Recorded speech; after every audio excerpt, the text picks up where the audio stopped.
Yon. So, good morning mga ka-Doc Roski TV. So, today, we will have a reaction video regarding sa mga kumakalat ngayon sa Facebook na nababasa ko na ano ba dapat? Diploma o diskarte? Well, ito ang sagot natin dyan bilang isang guro, professor, speaker ng mga seminars, ng mga retreat process, leadership, motivation. Ang aking dyan, 2 cents, ay ganito. Piliin mo muna ang edukasyon. Bakit? Ang isang katunayan na ikaw ay madiskarting tao, ikaw ay makapagtapos ng iyong pag-aaral.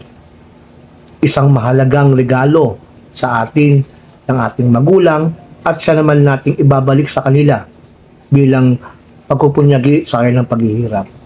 Ngunit halimbawa, wala ka namang magulang na maaaring sumuporta sa iyo, doon papasok din ang diskarte mo. Meron tayong mga kaibigan, mga kasamahan, isa na tayo doon, na bagamat may support ako ng magulang ko, pang tulong sa mga gastusin ng mga panahon na yon, ako ay naging isang service crew ng Jollibee Foods Corporation. Tulad naman si Agom, naging siya, service crew ng iba't ibang mga fast food chains tulad ng Chowking, Tropical Hut, etc. Yun, diskarte kasi yun eh. Diba? Diskarting maayos sa mga nag-aaral, alam niyan kung gaano kahirap ang dinadaanan nyo sa pagpasa ng mga term papers, sa mga assignments, sa mga projects, yung pagbangon ng umaga, papasok ka na ikaw ay hindi malilate sa klase, ano bang diskarte ginagawa nyo? Hindi ba? Nakapaloob lahat doon sa edukasyon, sa pagkamit mo ng diploma, yung tinatawag na salitang diskarte. So sila ay lagi sila magkasama. No? Pagka pinag-uusapan ay edukasyon. Kaya piliin mo muna. O ikaw ay kabataan ngayon na nakikinig sa akin, mangarap ka. Magtapos ng iyong pag-aaral. Ikaw naman ay negosyante, no?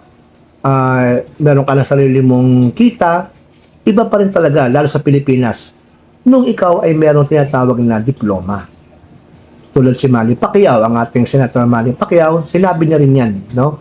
Na bangamat siya isa ng multi-billionaire, 8 World Division Champion, siya pa rin ay kumuha ng kanyang diploma para masabi na ang discarding meron siya ngayon ay galing dito. Galing sa learning, wisdom, na ibinibigay ng edukasyon. So yun lamang ang ating 2 cents ngayong araw na ito, ngayong weekend. Basta uulitin ko, they go together. Yung diploma at yung diskarte. Thank you.